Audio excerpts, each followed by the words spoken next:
Hello दोस्तों, welcome to my channel. दोस्तों, आज की वीडियो में हम लोग बात करने वाले हैं CHSL एग्ज़ाम 2023 टीयर 1 के बारे में, जिसमें आप देख सकते हैं कि 14 अगस्त को पूछे गए सिर्फ नंबर 1 में जितने सारे क्वेश्चंस होंगे मैथमेटिक्स का, इन सबको हम लोग आज डिस्कस करने वाले हैं बेहतरीन तरीके से। तो आइए शुरुआत करते हैं, चलते हैं सीधे मैथ्स के सवालों की तरफ।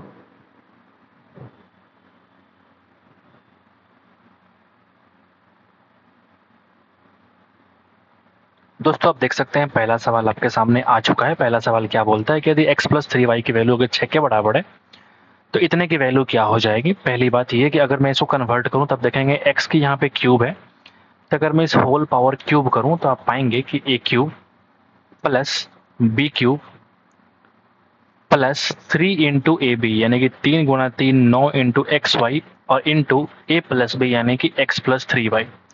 तो अगर आप ध्यान से देखेंगे इसकी वैल्यू कितने के बराबर, 6 के बराबर, यानी कि यहाँ से यहाँ तक की जो वैल्यू पूरी की पूरी है वो सिर्फ 54 XY के बराबर हो जाएगा।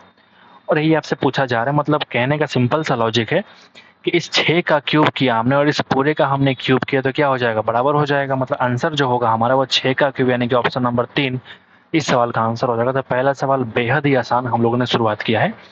तो आगे बढ़ते हैं और नंबर 2 पे चलते हैं। नंबर 2 हमारा क्या बोलता है। एक विद्यालय जो है 45 विद्यार्थियों का जो एवरेज भार है और जो वजन है वो 55 है, ठीक है। यदि शिक्षक के भार को भी इसमें शामिल किया जाए, सवाल ये कह रहा है कि अगर शिक्षक के भार को भी शामिल कर लिया जाए तो एवरेज जो होता है वो 500 ग्राम की वृद्धि हो जाती है। तो शिक्षक का भार कितना है आपको बतानी है। अब जो शिक्षक आता है वो एवरेज तो लेके आएगा, यानी 55 तो लेके आएगा ही आएगा, और आधा किलो सबके लिए एक्स्ट्रा लेके आया, यानी कि 45 पहले और एक टीचर अगर जुड़ जाए मतलब 46 हो जाएंगे। 46 का आधा कितना हो जाएगा, तो आप बोलेंगे 23 केजी का वृद्धि हो जाएगा, यानी जो आंसर हो जाएगा वो 78 केजी इस सवाल का तुम्हारा आंसर हो जाएगा। आगे बढ़ते हैं और नंबर 3 पे आते हैं। इसका आंसर निकालना है मुझे, तो मैं कह सकता हूँ cosec a minus cot a की वैल्यू कितनी हो जाएगी, तो आप बोलेंगे कि वो हो जाएगी भैया 1/7 के बराबर। यानी मुझे अगर cosec a निकालना है तो क्या हो जाएगा 7 + 1/7/2, 7 सते 49, 50/14, यानी कि 25/7 इस सवाल का तुम्हारा आंसर हो जाएगा। आगे बढ़ते हैं, नंबर 4 पे आते हैं। कहता है कि तीसरी तिमाही और चौथी तिमाही में वस्तु के बिक्री में अंतर कितना है, 36। तो थर्ड यहाँ पे है और फोर्थ क्वार्टर यहाँ पे है, मतलब इन दोनों का जो अंतर है आप बोलेंगे 6% का। 6% की वैल्यू कितनी है, 36, यानी कि 1% 6 के बराबर है। तो आपसे कह रहा है कि पहली तिमाही यानी कि 44%, तो 44 इंटू 6 निकाल दीजिए, 6 चौका 24, 6 चौका 24, यानी कि 264 इस सवाल का आंसर हो जाएगा। तभी तक कोई सवाल कोई चैलेंजिंग हमको देखने को नहीं मिला है। नंबर 5 पे आते हैं। अरुण जो है अंकित मूल्य 15% के डिस्काउंट पर 50 केजी चावल खरीदता है और थोक मात्रा में चावल खरीदने पर उसे 5 केजी गेहूं अंकित मूल्य के 5 केजी गेहूं जिसका अंकित मूल्य जो है चावल के अंकित मूल्य का 60% है, मुफ्त में दिया जाता है। यदि खुदरा विक्रेता दोनों ही वस्तुओं के उनके अंकित मूल्य पर अपने दूसरे ग्राहक को बेचता है तो लाभ परसेंट जो है आपको बताना है कितना होगा, ठीक है। तो ये एक बढ़िया सवाल है मेरे हिसाब से, ठीक है। मैं कितना आसानी से करूंगा देखना। मैं कैसे सोचता हूँ, जैसे जैसे अगर मान लिया हमने किसी चावल का अंकित मूल्य कितना है, मान लिया हमने कि MP हमारा 100 रुपए के बराबर है, यानी जो उसने पैसे पेड किए हैं वो 15% डिस्काउंट पे सेल किया, यानी कि 50 केजी चावल खरीदा। मतलब मैं कह सकता हूँ उसका जो CP है एक्चुअल में वो 15% कम, यानी कि 85 रुपये के हिसाब से उसने 50 केजी चावल खरीदा है। लेकिन जब बेचने की बारी आती है तो उसने क्या होता है कि 5 केजी जो एक्स्ट्रा गेहूं मिलता है वो 5 केजी गेहूं जो है इस अंकित मूल्य का 60% के बराबर है, यानी इस 5 केजी गेहूं का जो अंकित मूल्य है वो कितना, 60 इसका मार्क प्राइस है, बोल सकते हैं। अब जब बेचने की बारी आती है तो वो अंकित मूल्य पर ही दूसरे ग्राहक को सेल कर देता है। मतलब अगर SP की बात करूंगा तो आप बोलेंगे ये 60 रुपये के हिसाब से 5 केजी बेच दिया, और प्लस ये जो 50 केजी था जो इसने खरीदा था, ये तो मुफ्त वाला कहानी था।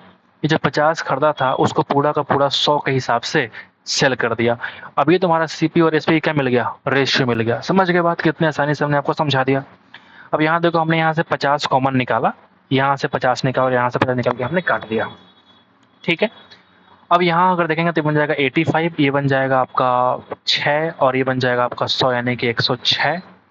यानी अगर आप देखेंगे कितने का प्रॉफिट है तो आप पाएंगे कि 21 का प्रॉफिट है आउट ऑफ 85 इंटू 100%।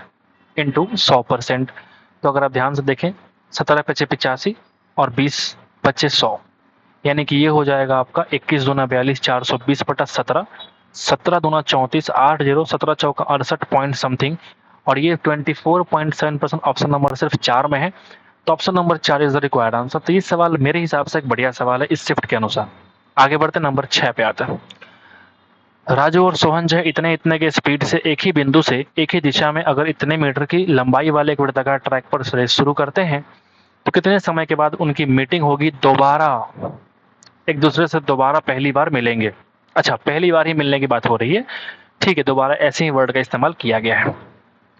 तो अगर तुमने बोला कि अगर एक ही दिशा में जाएंगे तो जो स्पीड हो जाएगा वो क्या हो जाएगा, इन दोनों का डिफरेंस, यानी कि 18 किलोमीटर पर आवर। इसी को हम बोलेंगे भैया 5 मीटर पर सेकंड। अगर मुझे टाइम टू मीट निकालना है तो हम क्या बोलेंगे, 1725 को डिवाइड कर दो भैया 5 से, 5 तिया 15, 3 2 2 5 चौका 20, 5 पच्चे 25, यानी कि 345 सेकंड इस सवाल का तुम्हारा आंसर हो जाएगा। ट्रायंगल एक्स वाई जेड में एल और एम क्रम से बुझाओ एक्स वाई और वाई जेड एक्स जेड का मध्य बिंदु है। जैसे मान लिया हमने, अगर एक ट्रायंगल बना दिया हमने और ये ट्रायंगल तुम्हारा एक्स वाई और जेड है, सवाल ये बोलता है कि इसके मध्य बिंदु जो है एक्स वाई और एक्स जेड का वो क्या है, तो आप बोलेंगे एल और एम है। ठीक है, तो जब पैरेलल ये ऑटोमेटिक हो जाएगा, थेल्स थ्योरम है, अगर मध्य बिंदु है तो। एल एम जो है एक बिंदु इस प्रकार है कि एल एन और एन एम, यहाँ पे कोई पॉइंट बीच में कह रहा है कि यहाँ पे कोई पॉइंट एन है एल एन, जो 1 और 2 का रेशियो हो जाएगा। अगर ये 1:2 है तो ये पूरा यहाँ से यहाँ की लंबाई कितनी हो जाएगी, तो आप बोलेंगे 6 के बराबर।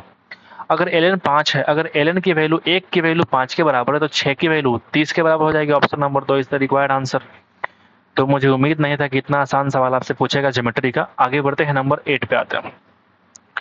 दुकानदार जो है स्टेशनरी सामान पर 25% को छूट देने की घोषणा की है। यदि किसी को 40 रुपया की छूट चाहिए तो कितना 32 रुपया का मूल्य कितने स्टेशनरी सामान खरीदे जाने चाहिए, अगर छूट 32 रुपया के बराबर चाहिए।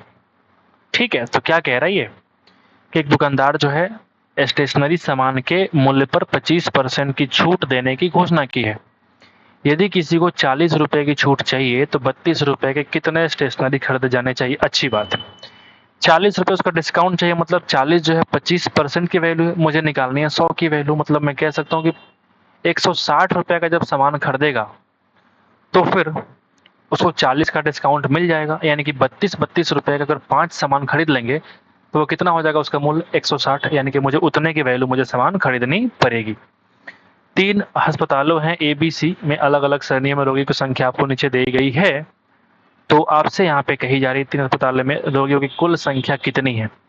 अरे भाई साहब, रोगियों की कुल संख्या कितनी है, जो घटाव करना सिखाऊं मैं। ठीक है भैया, अगर मैं यहाँ से बात करूँ तो ये ब्लू वाले जोन में कितना 5 है, ये कितना हो जाएगा 2 और 4 के बीच में यहाँ पे 3 है, और ये कितना हो जाएगा आपका 2 है, और ये कितना हो जाएगा 4, 4 2 6 3 9 5 14, तो पहला पॉइंट 14 होना चाहिए, तो जो कि इसमें नहीं है। ऐसे ही तुम जोड़ लो यार। फिर यहाँ से यहाँ तक देखो, अगर इस पिंक को मैं जोड़ूंगा तो आप बोलेंगे ये 5 और ये 8 के बीच में कितने का फर्क है, तो आप बोलेंगे 3 गैप है।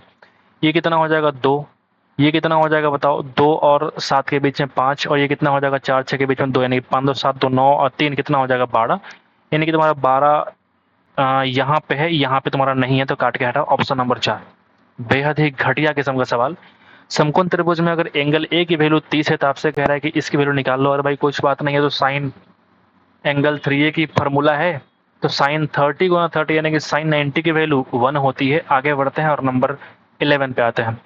ए किसी कार्य को 9 दिन में पूरा करेगा, बी और सी उसी कार्य को 12 दिन और 18 दिन में पूरा करेंगे, तो एक साथ मिलकर काम करें तो कब पूरा हो जाएगा। एलसीएम हो जाएगा 36, इफिशियंसी कितनी 9 चौका 36, 12 तिया 36, 18 2 36, 4 3 7 2 9 से डिवाइड करो, यानी कि 4 दिन में तुम्हारा काम खत्म हो जाएगा। Basic of the basic question. 12 पे आते हैं। रोमा अपनी आय का 25% भोजन पे, फूड पे उसने 25 रुपये खर्च किया, बुक्स पे उसने कितना खर्च किया, तो आप बोलेंगे 15 रुपये, और शेष आएगा 75%, यानी कि 40 बच गया, सॉरी 40 हमने खर्च कर दिया, 60 बचा, तो 60 का 75 यानी कि 45 रुपये खर्च करते हैं किस पे, यूनिफॉर्म पे। ठीक है, यानी 15 बचे हुए हैं, तो आय का 15% क्या है, बचा हुआ है, तो option number 1 is the required answer. तो हमने फटाफट मन में कर लिया इसको। साहूकार जो है 30,000 रुपए को 2 भागों में बांटा, पहला 8% के रेट से और दूसरा 9% के दर से ऋण पर लेता है। ये धनराशि पर कुल वार्षिक साधारण ब्याज जो है वो 2,650 रुपया है, तो 8% की। 1 मिनट जरा रुकना, मैं देख रहा हूँ कि वीडियो रिकॉर्ड तो हो रही है ना। जरा होल्ड करना भैया। हाँ बिल्कुल ठीक है, ओके। हाँ, तो यहाँ हमने बोला कि साहूकार जो है 30,000 रुपये के दो भागों में पहला 8% की दर से और दूसरा 9% की दर से ऋण पर लेता है। तो यदि जो है धनराशि की कुल वार्षिक धन ब्याज जो है वो 2650 रुपया है, तो 8% की दर से धनराशि कितनी दी गई थी। इसको मान लिया हमने कि ये x रुपया था, तो टोटल अगर 30,000 है तो इसकी वैल्यू कितनी हो जाएगी, तो आप बोलेंगे 30,000 माइनस एक्स। बोलिए, यानी कि x को 8% के रेट से, ठीक है, यानी कि 8% बटा 100 प्लस इधर बोलेंगे आप 30,000 माइनस एक्स को 9% के रेट से जब ब्याज निकाला गया तो कितना मिलेगा, टोटल कितना मिलेगा 2650। अब यहाँ से x की वैल्यू निकाल लो, वही तुम्हारे सवाल का आंसर है। बोलिए ना, वही तुम्हारे सवाल का आंसर है। बोलिए, मैं इस 100 को उस साइड भेज रहा हूँ, तो यहाँ अगर सिंपल जोड़ेंगे तो बन जाएगा 9x को माइनस करो 8x में से, तो आप पाएंगे कि माइनस एक्स, ठीक है, और ये प्लस हो जाएगा 30 गुणा 9, यानी कि, या फिर मैं कह सकता हूँ कि 9 तिया 27 और 1 2 3 4 इज इक्वल टू ये 2650 और डबल जीरो तो आ जाएगा। तो अगर मैं उस साइड भेजूंगा तो x की वैल्यू आ चुकी है माइनस 5000, माइनस एक्स की वैल्यू आएगी। तो यहाँ से अगर आप माइनस माइनस काट देंगे तो ये तुम्हारे सवाल का आंसर तुम्हारा ऑटोमेटिक आ चुका है। तो बेहद ही आसान सवाल था। आगे बढ़ते हैं।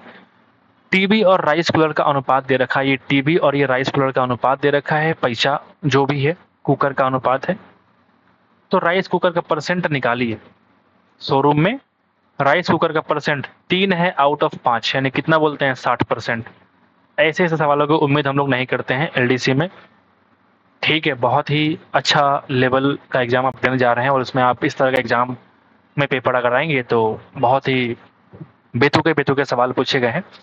ये देखो a प्लस बी का whole square plus a minus B का होल स्क्वायर, यानी कि कट जाएगा हमारा 2ab और माइनस 2ab, कितना बच जाएगा हमारा 2 टाइम्स बचेगा हमारे पास a square plus B square, और नीचे क्या है a square plus B square, ये पूरा पूरा कट जाएगा, दो हमारे सवाल का आंसर आपका हो जाएगा। 16 कहता है कि हमारे पास त्रिभुज की लंबाई है 8 15 17, तो ऑटोमेटिक आपको दिख गया होगा कि तुम्हारा ट्रिपलेट है, यानी कि क्या है राइट एंगल ट्रायंगल है। राइट एंगल ट्रायंगल है तो आपसे करेंगे त्रिभुज का एरिया निकालिए कि 1/2 इंटू बेस इंटू हाइट, यानी कि 8 गुणा 15, तो आप बोलेंगे 15 चौका 60 इस सवाल का आंसर हो जाएगा। अगर आप इसको नहीं समझ पा रहे हैं कि राइट एंगल ट्रायंगल है कि नहीं है, तो आप क्या कर सकते हैं, आप इसमें लगा सकते हैं हीरोन्स का फार्मूला, ठीक है।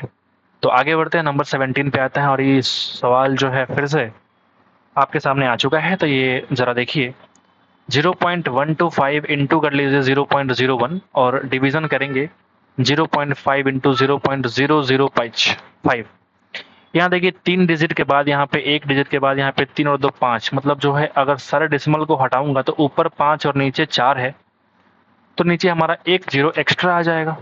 अब इस 1 की कोई वैल्यू है नहीं, मल्टीप्लाई करो चाहे कुछ भी करो, ये 5 पचे 25 मिलेगा, तो ये 5 बार में काट जाएगा और ये 5 से कटेगा 2 बार में, यानी कि 1/2 को हम क्या बोलते हैं 0.5।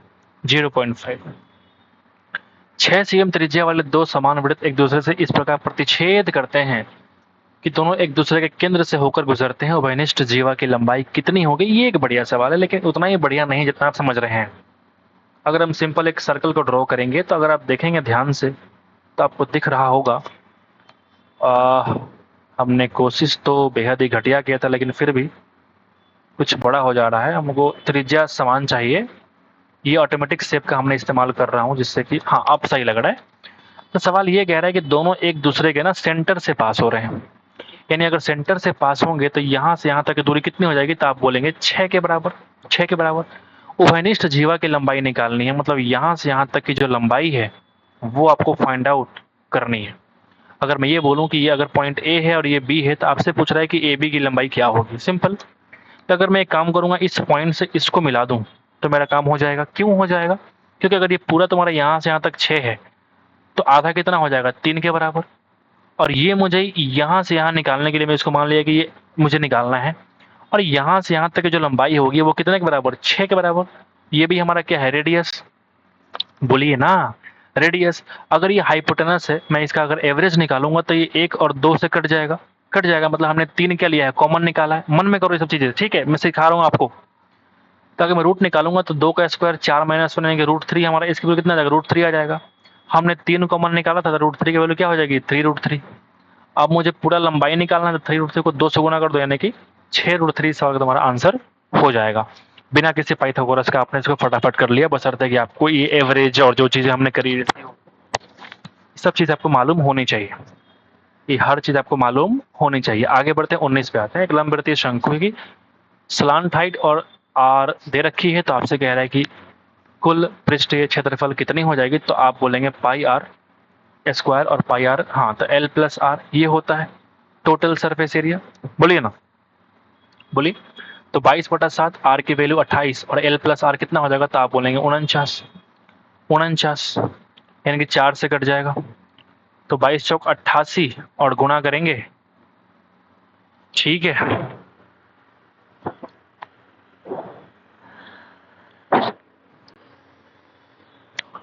क्या मैंने सही करा है? तो लंबवृत्तीय शंकु के कुल पृष्ठीय क्षेत्रफल कितना होगा आपको बताना है। तो नीचे का एरिया पाई आर स्क्वायर, जो सर्कल वाला पार्ट है, ठीक है।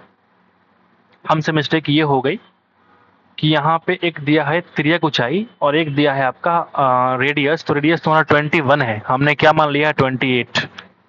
तो ये मेरा छोटा सा मिस्टेक है, आप इसको थोड़ा सा समझिएगा इस बात को, ठीक है। तो 22/7 इंटू कर लूंगा मैं 21 और ये हो जाएगा 49, ये सेम है, इसमें कोई दिक्कत आपको नहीं है, 3 बार में कटेगा, यानी कि ये 66 इंटू 49। तो आप देखिए जरा, 49 गुणा 6 करेंगे 294 आ जाएगा, यानी कि कैरी कितना हो जाएगा 29। 294 और 30 कितना हो जाएगा, तो आप बोलेंगे 324, 1 कम कर दो यानी कि 323, 323 हमारा आंसर, 3234 इस सवाल का आंसर आपका हो जाएगा, ठीक है। आगे बढ़ते हैं और नंबर 20 पे आते हैं। दो समरूप त्रिभुज जब परिमाप दे रखा है, तो परिमाप का जो एवरेज रेशियो हो जाएगा वो कितना हो जाएगा, तो आप बोलेंगे 4:3। एफ ए इसका पार्ट है, तो आप जीएस निकाल सकते हैं कैसे, अगर 3 की वैल्यू 12 है तो 4 की वैल्यू 16 होगी, 4 की वैल्यू 16 होगी। 4 अंगूठियों और 2 चूड़ियों का मूल्य कितना है 40,000। 10 अंगूठियों और 5 चूड़ियों का मूल्य आपने ध्यान से देखा होगा, तो यहाँ से यहाँ तक पहुँचने में इसने क्या किया है, 2.5 गुना कर दिया है। तो हमारा जो रुपया हो जाएगा वो क्या हो जाएगा 2.5 गुना, यानी कि 40,000 का 2.5 गुना कितना हो जाएगा 1 लाख रुपए इस सवाल का आंसर हो जाएगा। ये सारे सवाल आप 10 मिनट में कर सकते हैं, पूरे सवाल को मैं समझा रहा हूँ, थोड़ा टाइम लग रहा है, वरना मैं इसको बिना कलम उठाए फटाफट कर सकता हूँ और आप भी कर सकते हैं। ऐसा नहीं कि हम कोई बहुत बड़ा बुद्धिमान है और बहुत बड़ा विद्वान है, ऐसा कुछ नहीं। अंकित मूल्य 250 रुपया है, तो इसे 12% छूट पे बेचा गया, तो विक्रय मूल्य निकालिए। किस तरह के सवाल पूछ रहे हो भाई, किस तरह के सवाल पूछ रहे हो इस इतने बड़े एग्जाम में, ठीक है, किस तरह के सवाल तुम पूछे जा रहे हो। आगे बढ़ते हैं यार। अगर इसका वैल्यू 2 के बराबर है, मतलब मैं कह सकता हूँ कि इसका वैल्यू 1, इसका वैल्यू 1 कब होता है, जब थीटा का वैल्यू 45 डिग्री। बोलिए, यहाँ पटक दीजिए, यानी कि 2 + 1 + 1 कितना हो जाएगा भैया 4, कितना हो जाएगा भैया 4। 24 नंबर सवाल, सभी विषयों में छात्रों की कुल संख्या कितनी हो जाएगी। सभी विषयों में छात्रों की कुल संख्या, अरे भैया इन सबको तुम जोड़ दो यहाँ से यहाँ तक। पता नहीं किस तरह का लेवल का सवाल पूछा जा रहा है, इसीलिए बहुत अंतर आता है नॉर्मलाइज करने में। ब्याज की 2.5% वार्षिक अगर दर है, तो अर्धवार्षिक रूप से संयोजित हो रहा है, तो 18 माह में धनराशि कितना रुपया हो जाएगी। ये बढ़िया सवाल है, आखिरी सवाल, उम्मीद था कि बढ़िया सवाल पूछेगा, तो ये बढ़िया सवाल। रेट तुम्हारा पहले से कितना है, तो आप बोलेंगे 5/2%, लेकिन जब हाफ ईयरली होता है तो रेट हमारा कितना हो जाएगा 5/2 का आधा, यानी कि 5/4%।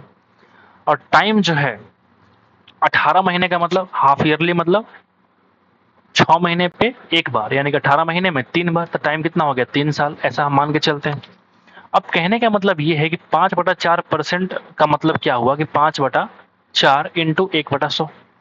समझ लीजिए कितना मैं आसानी से समझाऊंगा आपको, ये बन जाएगा 20 से, मतलब मैं कह सकता हूँ कि 1/80। इसका मतलब ये हुआ कि 80 रुपये की वस्तु 1 रुपया हमको ब्याज देना पड़ेगा, 80 रुपये की वस्तु पे हमको 1 रुपया ब्याज देना पड़ेगा। और ये मुझे कारनामा 3 बार करना है, और ये मुझे कारनामा 3 बार करना है। क्या मैंने सही करा है?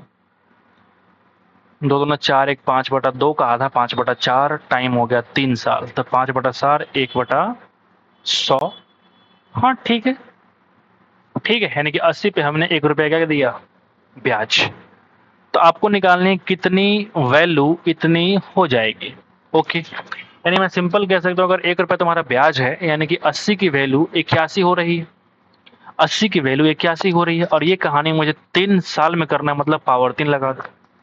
अब तुम्हें अगर इसकी वैल्यू निकालनी है, मैं कुछ शॉर्टकट तरीका मन में ढूंढ रहा था बट ऐसा कुछ दिखा नहीं मुझे, तो मैं सिंपल तरीके से ये बोल सकता हूँ कि 9826 की जो वैल्यू है वो 81 इंटू 81 इंटू 81 के बराबर है।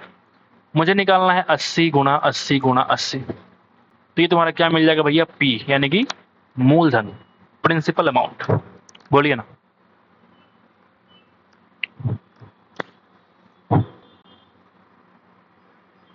अब ये जो है ये कटता हुआ मुझे नहीं दिख रहा है, ठीक है। अब ये मुझे कटता हुआ बिल्कुल भी नहीं दिख रहा है, पहली बात, ठीक है। ये मुझे कटता हुआ नहीं दिख रहा है, तो मैं क्या करूं? अब सवाल ये है कि अब मैं क्या करूं? अगर इस तरह की चीज़ें हो तो हम क्या कर सकते हैं, बताइए।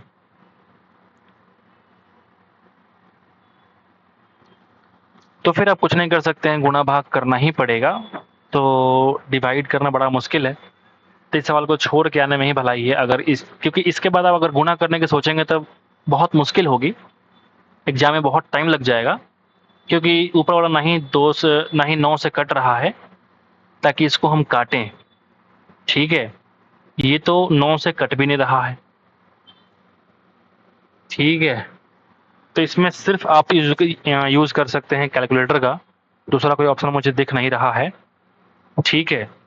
तो अगर मैं एक बार यूज़ कर लूँ तो देखना, ताकि मुझे 9826 और गुणा करना है 8 इंटू 8 इंटू 8 इंटू 1000, और डिवाइड करना है मुझे 81, फिर डिवाइड करो 81, और फिर डिवाइड करो 81, 9466.54 जो आंसर है हमारा,